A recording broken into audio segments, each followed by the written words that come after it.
ninyo, kundi dahil nalulungkot po ako.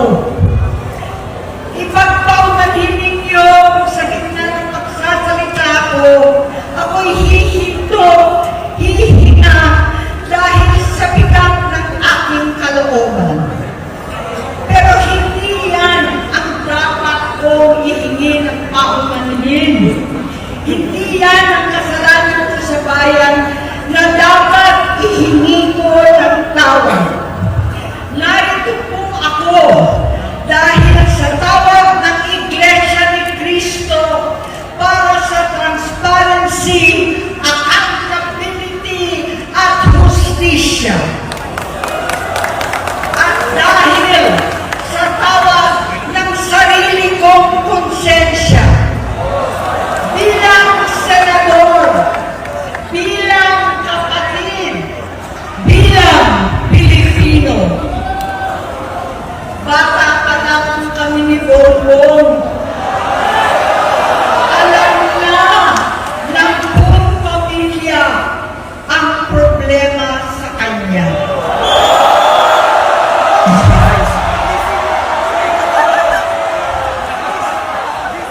Totoo lang, mababasa naman ng lahat ang mga testimonya ng aking ama patungkol sa kanyang ugali at gawain.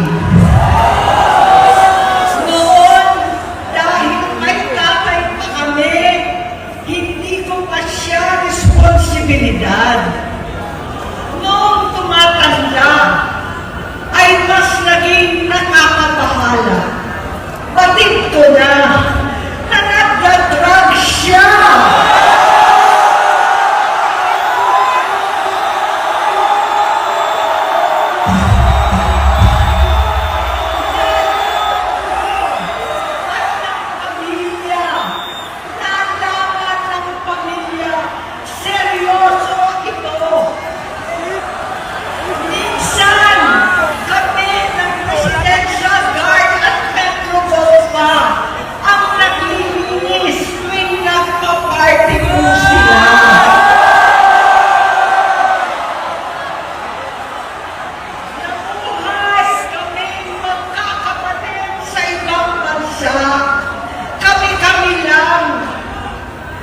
Kinumbinsi ko pa si Bongbong, pakasalan mo na si Lisa.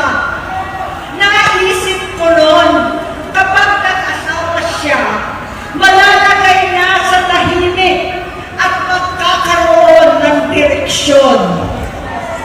Ang laki ng pagkakamali ko. Mas lumala ang kanyang magkanlong sa droga.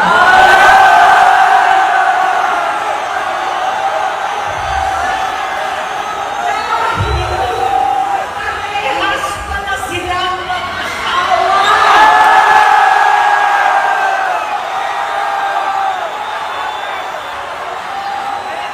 Naging gobernador siya ng Ilocos. Alam ng mga tao doon na halos hindi siya pumapasok. Tuwing kukumprontahin ko siya, ay nagsasabi siyang magbabago na siya, aalisin na niya ang bisyo. Hanggang sa may nagsumbong na naman sa akin na sa paggising pa lang sa umaga, kasabay ng almusal, marijuana pala.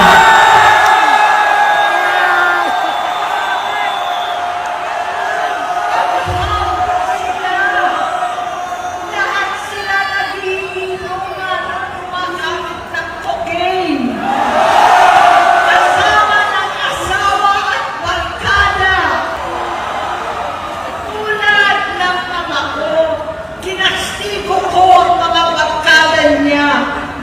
Ang nasirang si Bong Dasa, si Edwin Cruz, Inigo, Tony Boy, Sam Anton, alam po ninyo yan.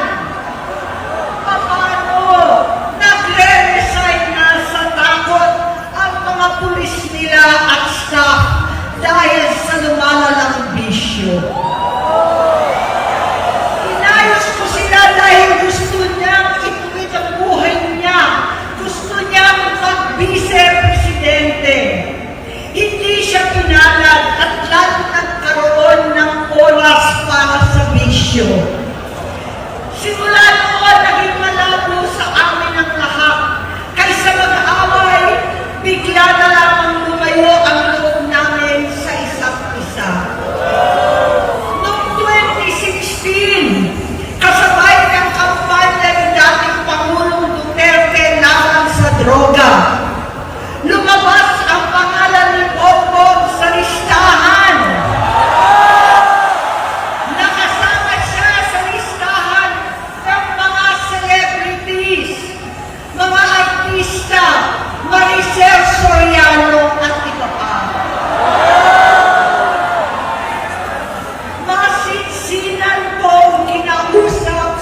abuser. Naligtas si Bongbong. Labis ang takot ko at pag-aalala. Kinausap ko siya at nagsabi siyang talagang siya ay nagbabago na. Muli at lagi, hindi ako nawalan ng pag-asa. Ako'y naniwala ulit. Mula noon, ang natatanggap ko na lang na balita tungkol sa kapatid ko ay regular na pagpapadoktor. Kaya kumalma naman ako. Inisip ko, totoo, dahil na-opera na ang tuhod niya sa gout. Siguro, totoo na ito. Hanggang nito, nalaman ko na tuloy ang paggamit niya sa mga party na karapalan naghahain ng droga.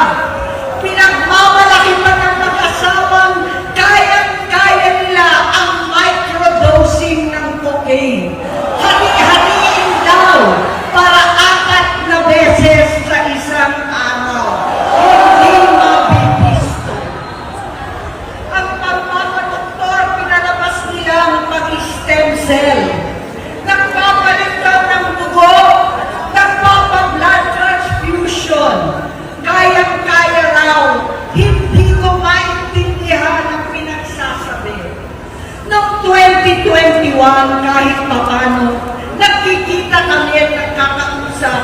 Sumamba siya sa aking talagang hinintunan niya. Naniwala ako kasi sabi niya gusto niyang tumakbo. Ang sabi ko, tutulong ako sa abot ng aking makakaya. Pinakilala ko si Bongbong kay Inday. Naging magkatandem sila.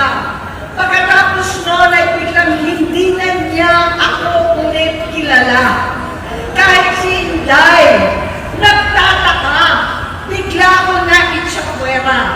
Kahit ganon, nangampanya pa ako para sa kanya.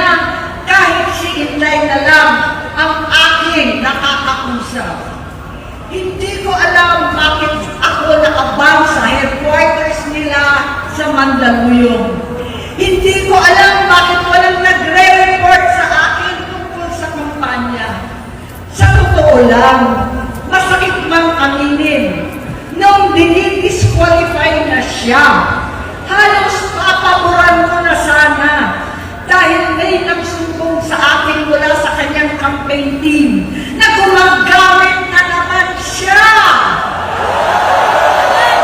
Nung sinabihan ko, siya at mga taong nasa paligid niya, nagkaisa silang tuluyan akong alisin sa kampanya na ako naman ang bumuo. Sinabi nilang gusto ko na siya ay mag-disqualify para ako ang pumalit. Hindi totoo yun! Iniisip ko ang kalagayan ng aking kapatid at paano siya magsisilbi kung ganyan ang kalagayan niya. Pero pinaparating sa akin na hindi siya lulong at minsan na lamang tuwing nagpa-party. Hindi ko maipaliwanag bakit gusto ko maniwala at hindi mawalan ng pag-asa. Noong nanalo siya, naging pinakamalayo na kami sa isa't isa. Maliban sa opisyal na takbuhan at kapag pumupunta yung nanay namin, hindi ako sumama sa loob ng 3 taon dyan sa Malacanang. Dahil lantaran na doon ang inuman, ang paggamit nila ng cocaine at mga bawal na gamot. Hindi ba nila nakikita, naririnig, kakaiba na siya magsalita, hindi na maintindihan kung ano-ano na ang sinasabi at wala na sa sarili. Nagtatago sa kabaitan niya ang pang-aabuso niya sa droga. At nagbunga na ito ng mga nakakapinsalang maling desisyon. Hinayaan niyang tumilos ang mga nakatalibot sa kanya. yung mga umaastang presidente habang nilululong siya ng mga ito. Hindi na kami nagkausap. Sa harap ng publiko, pinipilit kong magmukha kaming maayos. Pero wala na kaming koneksyon. Hindi ko hinihiling na maunawaan ninyo ako, lahat kayo. Sa palagay ko, ang makakaunawa lamang sa akin ay ang mga pamilya may pinagdaanan sa adiksyon, sa inom, sa sugal, sa alak, sa bisyo, higit sa lahat, sa droga. Pagkat hindi ko siya nakakasama, buong aking loob na ipasok sa institusyon. Ipagamot, iparihab ko na yan. Pero, tuwing maghaharap kami noon, hindi kaya ng aking kalooban na gawin yon. Tuwing magsasabi siya sa akin na magbabago na siya, hindi ko siya kayang iniisin. Hindi ko kayang ipagkait sa kanya magkakataon at pagbabakasakali, umaasa ako at laging nananalangin na sana, oo nga, nagbago na siya.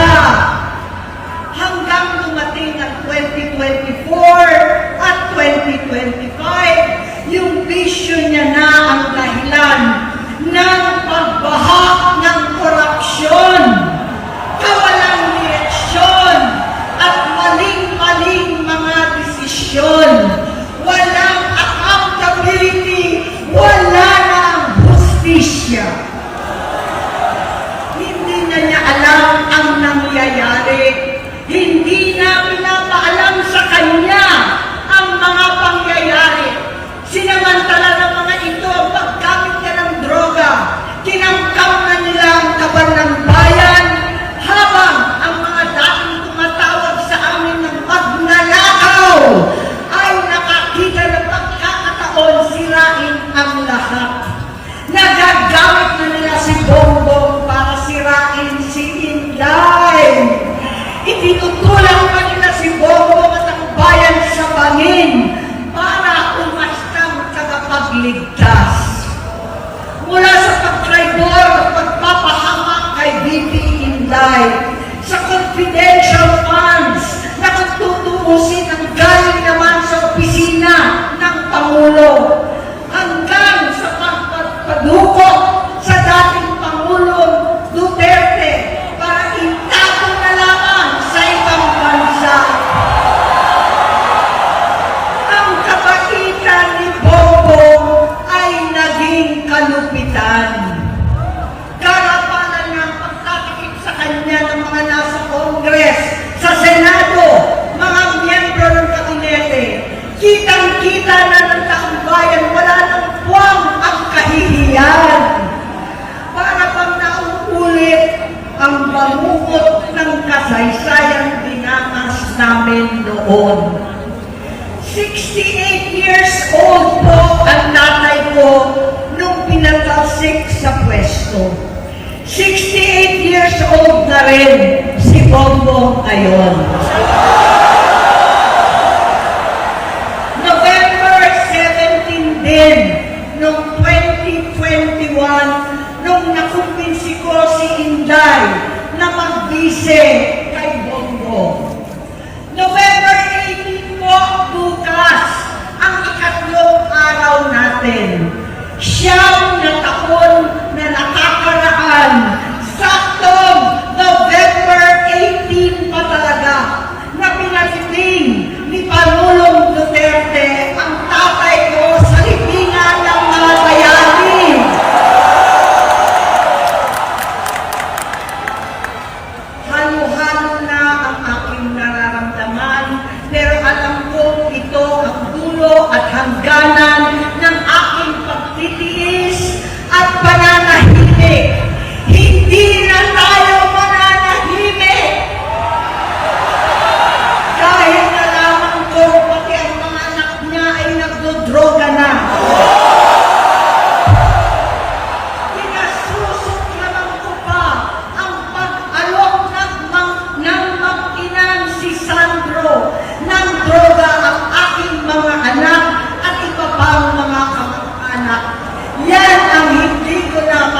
mapalampas. Sa loob ng halos 4 na dekada, wala akong ibang pinangarap kundi maipakita sa sambayanan na hindi kami masamang tao. Hindi masama ang pamilya Marcos. Gusto kong ibangon ang dangal ng aking ama. Sa pamamagitan ng nagpagtatrabaho para sa bayan, sinikap kong maging mabuting gobernador, tinakawan, senador. Hindi ako halos nagpapahinga para makapag-iwan sana ng legasiya na kapag sinabing Marcos, nabawi na namin ang tingin sa nakaraan. Ngunit sa kagustuhan kong maging responsableng anak, matupad ang pangako ko sa aking ama. Nabigo akong maging mabuting kapatid. Naging mahina ako kay Bongbong. Sa kapulisan at sundalo, sa lahat ng mga leader at tagapagpatupad ng batas, siya ang Pangulo natin ngayon. Sinabi ko kung anong kalagayan niya ngayon. Tulungan niyo ako mapabuti ang kanyang kalagayan. Tulungan niyo ako matulungan siya. Hindi niya ako kalaban. Ang kalaban niya ay ang sarili niya. At nadadamay ang bansa sa laban na yan. Bilang senador at lingkod bayan, batid ko ang mga problema at gaya ng bayan, alam ko rin ano ang solusyon. Sa pagkakawatak-watak, patuloy na pamumulitika, pagnanasa sa kapangyarihan ng mga talunan naman, kabuluhan sa Mindanao, alanganing giyera sa China at Estados Unidos, kawalang pananagtan sa flood control scam, karapalang kahiman, panggigimik sa hindi kaalyado, pagkakanulo sa kapwa Pilipino, pagdakip sa dating Pangulong matandang may sakit upang ihagis lamang sa bansang dayuhan, pagsagsag ng piso, paglaganap ng gutom, paghihingalot ng ekonomiya, at pagsasawalang bahala sa taong bayan. Ang delubyo at kalamidad na nagdudulot ng parusa, ang korupsyon na nauwi sa kawalan ng tiwala at hustisya sa Pilipinas, sa kanyang pamahalaan, lahat ng yan ay masusolusyonan kung ikaw, aking kapatid, magsaayos ng iyong sariling kalusugan. Kapag humupa ang ingay sa politika, kapag umuwi na kami sa aming pamilya, hindi bilang senador, kundi bilang ate, bilang si Manang Aimee ni Bonget, kaya ito sasabihin sa harap ng taong bayan, sa harap ninyong lahat, at sa harap ni Bongbong. Bonget, magtatatlong taon na tayong hindi nakakausap. 3 taon ko nang sinusubukan muli na ako'y pakinggan. Siguro ngayon ay makakarating ng buo ang gusto kong sabihin. Walang mapapawasan, hindi madadagdagan. Bongbong, nag-aalala sa iyo si Manang. Tuwing nakikita kita sa TV, gusto kitang puntahan. Napakalaki ng pinagbago mo.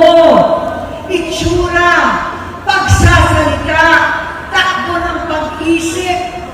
Minsan, napapatanong ako sa sarili ko, ikaw pa ba yan? Si Bongbong ba talaga yung nakikita ko? Pero ako, aling ko, ako pa rin ito. Ako pa rin ang ate mo na tumayong ama't ina sa inyo sa ibang bansa.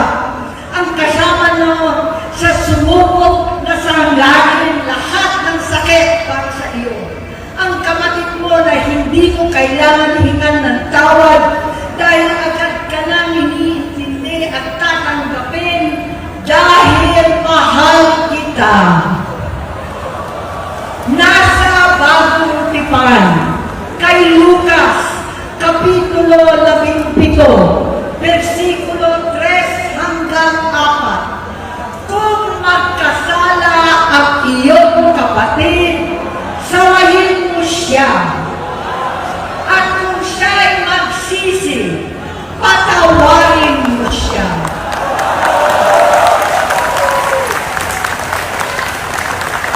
Tama na, adik ko. Tapusin mo na ang paghihirap mo at ng bayan.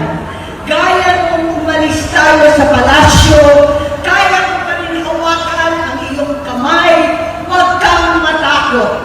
Malaki na ang dulot sa iyo ng droga. Sinisisi ko ang sarili ko dahil hindi ako nakinig sa mga sumbong. Hindi ako nakialam. Hindi ako maniwala. Pero hindi pa huli ang lahat. Tama na, ading ko.